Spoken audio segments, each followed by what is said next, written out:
Estamos con Juan Arrizabalaga, referente de Patria Grande. ¿Cómo estás, Juan? Bienvenido. Muy bien, muchas gracias. ¿Cómo están ustedes? Bien, un gusto que estés con nosotros. Gracias, igualmente. Vamos a tratar, entre otros temas que preocupan mucho en esta actualidad que estamos viviendo, el tema de Enazul, ¿no? De FANASUL.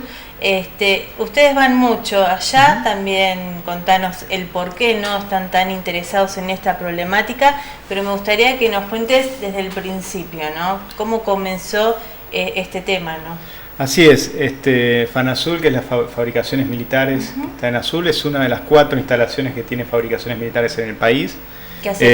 ¿Cuántos años está en Azul? Hace muchísimos años, es un proyecto que siempre ha sido del Estado Nacional, que tiene que ver con fabricar pólvora, explosivos y distintos instrumentos que hacen a las Fuerzas Armadas de fabricación nacional, para asistir a las Fuerzas Armadas. Las 4 instalaciones actuales, el Río Tercero en Córdoba, Villa María en Córdoba, Fray Luis Bento en Santa Fe y Azul, son las 4 instalaciones que tienen fabricaciones militares, y en las 4, hacia finales de año, empezó un proceso de despidos muy importante y de intenciones de cerrar esas instalaciones. ¿Todas? Las 4 fábricas están con despidos y en el caso de Azul directamente con el objetivo ya declarado de cerrar las instalaciones. Entre las 4 hay más de 2.000 empleados y más de 1.600 de esos empleados están bajo contrato, que se les renueva constantemente, algunos ya con 10 o 15 años de antigüedad, muchos de ellos profesionales, técnicos y otros operarios. Y bueno, hoy están pasando por un muy mal momento porque vienen despidiendo no solo en Azul, sino en las otras instalaciones. Y en Azul fue como lo más grande porque hay más de 250 empleados contratados que hoy no han podido volver a trabajar y se los va a despedir. Y además la amenaza de va a cerrar la fábrica. Bueno, esto despertó en Azul realmente la solidaridad de toda la ciudadanía. 250 familias que quedaron. Tiene un efecto enorme. Imagínate que son más de 14 millones de pesos que se vierten en la ciudad, producto del pago a proveedores, pago de salarios, etcétera. Y tiene una repercusión muy importante en una ciudad como Azul en nuestra región. Además es algo histórico, es algo muy, muy adueñado en el pueblo. Y bueno, eso despertó la solidaridad de la ciudadanía, la queja de gran parte de la comunidad, que más allá de los colores políticos, lo que defiende es el puesto de trabajo, ¿no? O sea, la fuente de trabajo es fundamental. Y bueno, la verdad es que no han tenido respuesta, ya han pedido reuniones tanto a través del intendente, que es parte de la Alianza Cambiemos, claro, con provincia y con nación. El intendente es justamente de Cambiemos. Así es. ¿Cómo toma esto? Bueno, ha generado mucho ruido porque el intendente primero estaba en el Frente para la Victoria, se pasó a Cambiemos y lo dijo que se había pasado porque eso iba a beneficiar a Azul, ¿no? Este fue el discurso del intendente Bertelli en Azul, que por eso era mejor entonces estar con Cambiemos, alineado con la política nacional y provincial, habiéndose presentado a través de otro partido. Pero además ahora lo que le están reclamando son los beneficios de eso, después de que el gobierno nacional le despida más de 250 empleados y la amenaza de cerrar una fábrica con el nivel de influencia económica, social e histórica que tiene para la ciudad. Bueno, evidentemente los beneficios ahí no aparecen. Y hay un malestar muy importante. Naturalmente, los trabajadores están pidiendo respuestas, no han conseguido. Hoy, ¿no fueron despedidos o están suspendidos? No han podido volver al trabajo, no han recibido el telegrama de despidos, pero sí está el anuncio y además se le ha sumado el anuncio de cerrar directamente la fábrica. ¿Y esto hace cuánto? Y esto hoy el interventor Riva, de parte del Ministerio de Defensa, le ha mandado una carta al Consejo Deliberante que va a continuar, que se continúa en la idea de terminar de cerrar la fábrica, de que es improductiva, que es ineficiente, etcétera, que es un mucho gasto. Y bueno, los trabajadores tenían pensado el miércoles hacer una nueva medida, están acampando de manera permanente, han hecho corte de ruta, charlas con la comunidad. Y me decían que han querido contactar a provincia y no han querido contactar reuniones con el ministro, no se le ha dado, con la gobernadora, con quien sea, para poder hablar. Y el miércoles tenían pensado, hoy a las 8 de la noche tiene asamblea, hacer una caravana por la ruta 3 y dirigirse con los autos, como para hacer un poco de ruido, visibilizar el reclamo hasta Buenos Aires, bueno, ver qué es lo que pueden hacer. Lamentablemente por ahora no ha habido respuestas. El intendente tampoco le ha conseguido una reunión con ninguna de las autoridades importantes que tienen que ver con las decisiones realmente de este característica. Es algo además de decisiones que es nacional y que es importante entender que no se da en cualquier contexto. Primero que los primeros días de enero se dieron más de 2.000 despidos en pocos días en todo el país a nivel de distintas instalaciones del Estado. Entonces un proceso de ajuste que continúa, que tuvo fuerte avanzada con lo que fue la reforma previsional y que fue un gran conflicto social y político en Argentina, y esta política de ajuste, este programa de ajuste continúa a todos niveles, tanto en la provincia como en el país. Y se da por otra parte en otros elementos. Mientras se estaba despidiendo en las distintas instalaciones, fabricaciones militares, la vicepresidenta estaba en Israel. ¿Qué hace en Israel? La gente va a decir, bueno, ¿tenemos algún tipo de vínculo con Israel? Bueno, en términos estratégicos ninguno, pero se le va a comprarles armas y se le va a comprar chalecos y explosivos que son los que se producen en algunos casos en fabricaciones militares en Argentina. Claro, eso te iba a decir, no se fabrica acá. Sí, para que sepan, por ejemplo, Argentina hoy, en pos de alinearse con Estados Unidos, le ha empezado a comprar elementos, pertrechos militares a Israel y a Chile, que son aliados de Gran Bretaña y de Estados Unidos, básicamente porque es una política de alineación con Estados Unidos. Bien. Y entonces le compramos armas a otros, o pertrechos, o municiones, o pólvora, o explosivos, por ejemplo TNT, que produce la fábrica Azul, para comprarle a otros y cerrar nuestra fábrica. Entonces, evidentemente, volvemos a la política de los 90, ¿no? Lo nuestro no vale, aunque lo hagamos, pero sí, en realidad sale mucho más caro comprárselo a Israel, ¿no? Además de que le compramos y le valorizamos su tecnología. No, por más que se consiga más barato que... Y aunque se consiga más barato no es negocio, porque eso ya lo sabemos, en los 90 no funcionó. No. Cuando después volver a abrir industrias y todo eso. Sin duda, además el impacto en las economías locales y regionales es enorme. Recordemos que la crisis neoliberal de los 90 comienza con las grandes puebladas, donde cierran industrias de YPF, donde cierran distintas industrias locales o regionales ante la crisis económica, y eso va generando el despoblamiento, la destrucción de las ciudades, de las economías regionales. Y lo de Azul tiene, y como de otras ciudades que con fabricaciones militares y con otros, tiene este color. Y realmente es preocupante que volvamos a la misma agenda que ya se vio que no funcionó. Despidos, endeudamiento externo, ajuste contra los jubilados, contra los trabajadores, etcétera. Es un programa que no funciona porque conduce a la crisis económica. Y lamentablemente, bueno, en ese panorama estamos, y creo que la gente ya no está subida a la idea de, bueno, es necesario hacerlo porque nos va a ir mejor. Porque es raro decir que si nos despiden nos va a ir bien. Claro. Si nos bajan el salario vamos a ganar más. Si nos aumentan las cosas nos va a salir más barato. Es como un poco raro que nos digan una cosa para convencernos además, de la quedarte otra, ¿no? sin trabajo, yo no sé las familias que edad tienen las personas que trabajan, es todo un tema volver a conseguir esto. Totalmente. Hoy no es que se está consiguiendo empleo estable en Argentina, eso no es así. No ha crecido el empleo ha decrecido, la pobreza ha decrecido, y además el salario va cada vez menos en relación a lo que va el costo de vida. O sea, uno de los objetivos centrales del gobierno fue controlar la inflación. La inflación no solo la controló, sino que empeoró. Entonces, el salario, aún teniendo, vale cada vez menos. Si no tenés empleo, ni hablar. Y lo que produce en el tejido social, imagínense 260 familias en la comunidad, todo lo que influye, porque también pierde empleo, la despensa que sostiene en base al consumo.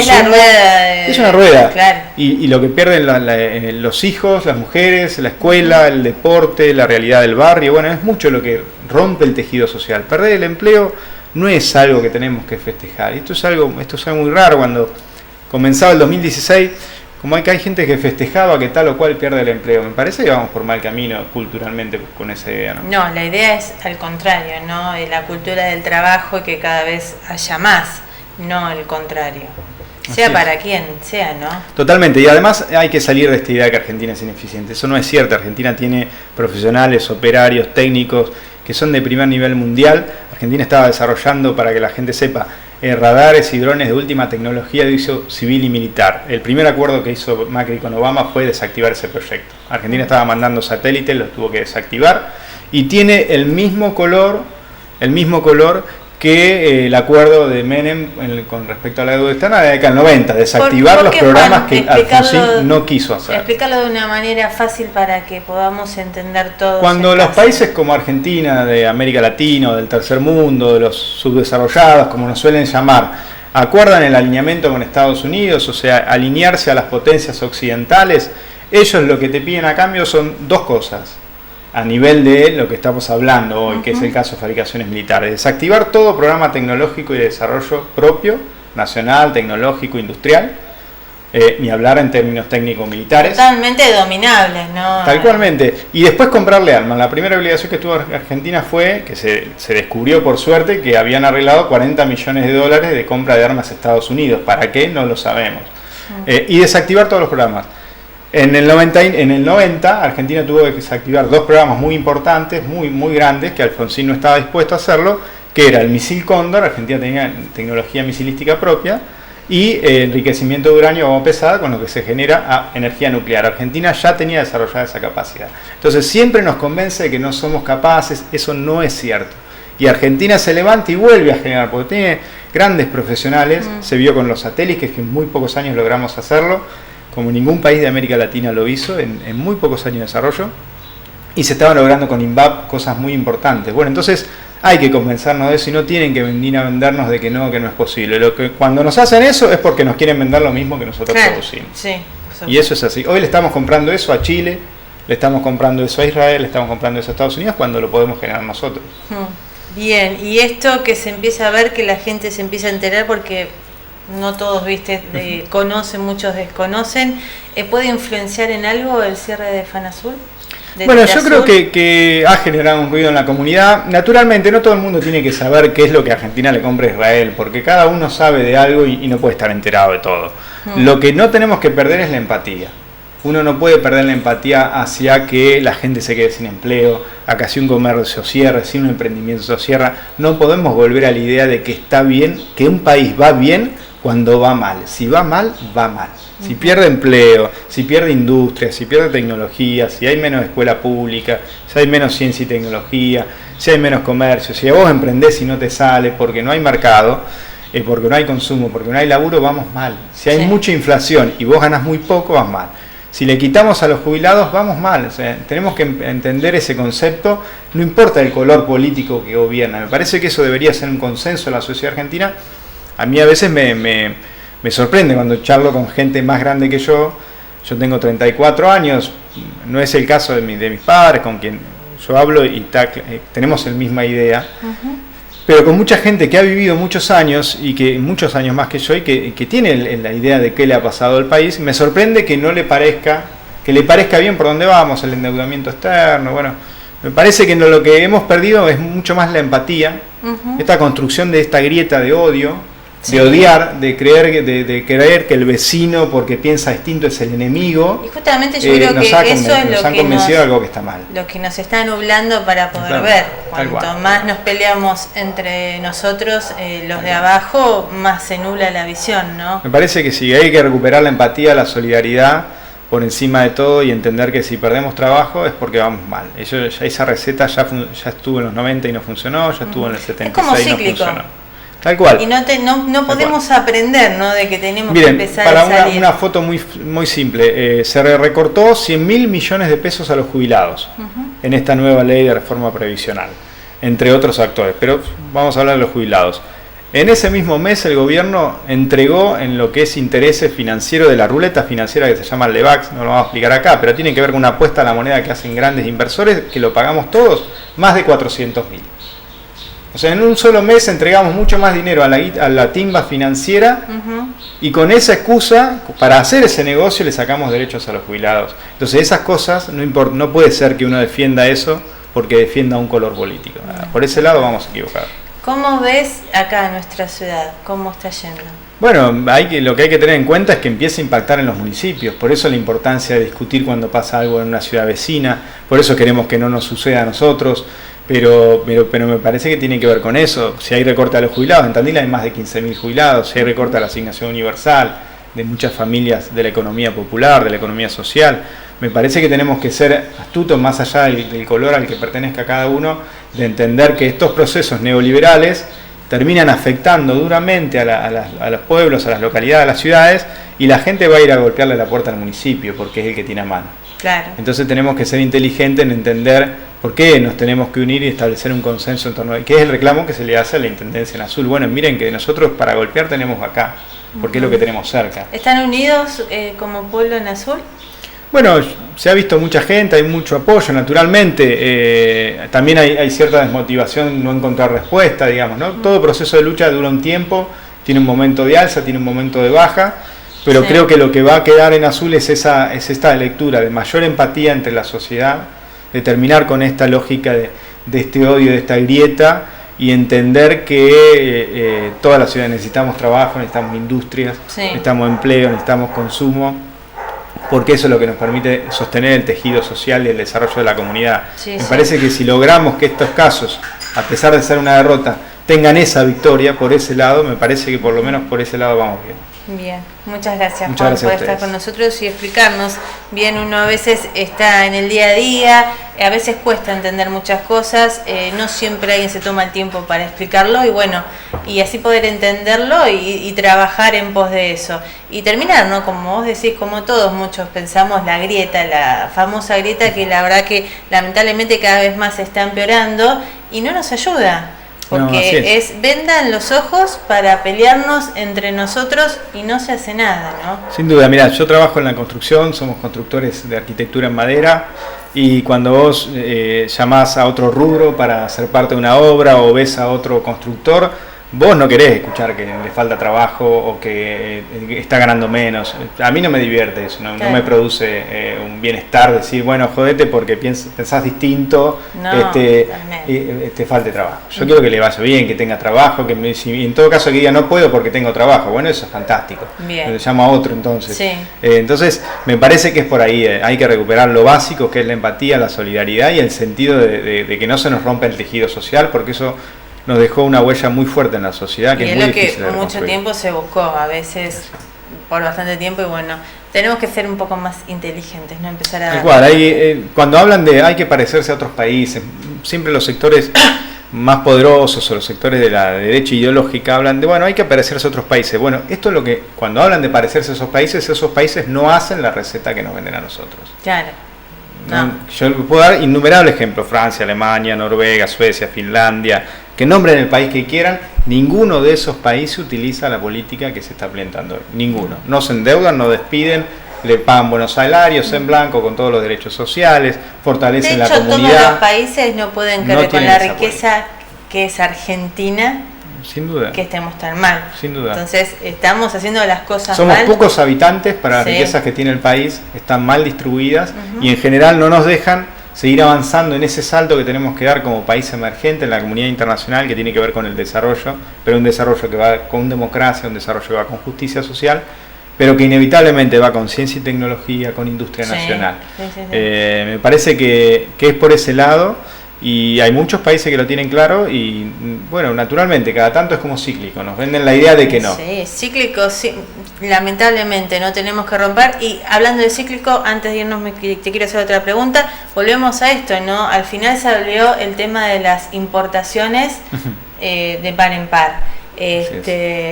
Volvimos. Sí, hay un discurso desacertado. Comercio internacional de compra y de venta, todos los países exportan algo y todos los países importan algo. Lo que no hay un solo ejemplo en todo el mundo, yo estudié Relaciones Internacionales, no hay un solo ejemplo en todo el mundo que se haya desarrollado sin industria propia. Naturalmente, los miles y miles de productos que vos tenés, vos apostás a determinados sectores y en otros no. Ahora, ningún país llegó al desarrollo a través de vender solo productos primarios. Eso no es así, no hay un solo país, salvo Arabia que vende petróleo. Pero nosotros no tenemos el petróleo que tiene Arabia Saudita, que mantiene a la civilización tal cual la conocemos, que vende 1 millón de barriles de petróleo diario. Otra cosa. ¿Sí? Bueno, salvo esos ejemplos que no tienen nada que ver con nosotros, no hay ni un solo país en el mundo. En África no hay, por supuesto, en América Latina tampoco. No hay un solo modelo de América Latina para copiar que haya desarrollado así. Y en Asia tampoco, no son de esas características, todo lo contrario, son exportadores agresivos los países asiáticos que en las últimas 3 décadas han crecido, no importadores masivos y fortalecen. Y hay una relación entre Estado y mercado donde el Estado tiene la conducción del modelo de desarrollo, no tiene todas las empresas, pero sí la conducción del modelo de desarrollo, en todos, desde ideológicos de izquierda, de derecha o de centro. Tal es así. Entonces me parece que cuando nos dicen eso, bueno, uno trata de buscar en cuál es el ejemplo, bueno, no ha sido. O sea, abrir mucho la importación y nosotros nos vamos quedando porque si, por supuesto, van a venir las cosas más baratas. Naturalmente, hay países con los que no se puede competir, no porque somos incompetentes, no se puede competir con un salario de esclavo de Bangladesh. Claro, no. Y no van a venir esas inversiones acá, porque Argentina tiene 40 millones de habitantes, no 280, o no tiene 1.000 millones como tiene la India, o no tiene 1.400 millones como tiene China. Entonces, esos modelos de desarrollo, primero, no hay muchas cosas que no queremos, porque se hacen en base a realmente trabajos casi esclavos, o salarios totalmente indignos, o bajo autoritarismo políticos muy grandes. Pero además tampoco tenemos las condiciones ni sociales, ni demográficas, ni económicas. Entonces no es que esas inversiones se van a ir de China y van a venir acá. Eso no es cierto, no funciona así la economía mundial. Entonces me parece que es importante que hay que elegir un camino propio. Propio que va a tener seguramente, tratando de copiar muchas cosas, pero eso se hace apostando al país. Sin duda, Argentina tiene más dinero fuera del país de nuestros empresarios que dentro del país. Y eso lo dice todo de quiénes son en realidad los que están desinvirtiendo el país. Claro, no somos los queremos que venga gente afuera. No tienen que venir inversiones. Miren, no hace falta ni una sola inversión exterior en Argentina. Hay en Argentina el doble del Producto Bruto Argentina fuera del país, de capitales argentinos. ¿En dónde? En las offshore. O sea, los empresarios argentinos sacan 600 empresarios argentinos tienen cientos de miles de millones de dólares fuera del país. Sacan la plata para no pagar impuestos. No somos nosotros pagamos la luz, el gas, si tenés una empresa pagas impuestos. Los que no pagan impuestos son los grandes empresarios. Si esos empresarios dejaran de lavar dinero y de evadir impuestos y trajeran ese dinero a Argentina, muchos hoy forman parte. El ministro de Economía tiene gran parte de su patrimonio fuera del país. Para que sepamos de qué es lo que estamos hablando cuando nos dicen que nosotros tenemos que hacer un esfuerzo. El ministro de Economía está lavando dinero. El ministro de Economía de la Nación. ¿Por qué es lavar dinero? Cuando uno saca a paraísos fiscales tu dinero, dejas de pagar impuestos. Por eso se llaman paraísos fiscales, ¿saben? En determinados países.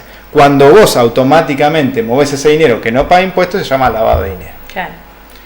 El ministro de Economía, a través de sus empresas, compra bonos de deuda externa argentina con dinero suyo que tiene sin pagar impuestos en empresas de paraísos fiscales. Entonces, ¿quiénes son los que realmente tendrían que hacer esfuerzo para que Argentina se desarrolle? Me parece que si investigamos un poco, vamos a encontrar el camino. Y si se hacen las cosas bien, vamos a encontrar más rápido el camino. Lamentable. Juan, muchas gracias por estar con nosotros y esperemos, ¿no?, que la próxima vez, por ahí no, la otra tampoco, pero que alguna vez vengas acá con buenas noticias, ¿no? Seguro.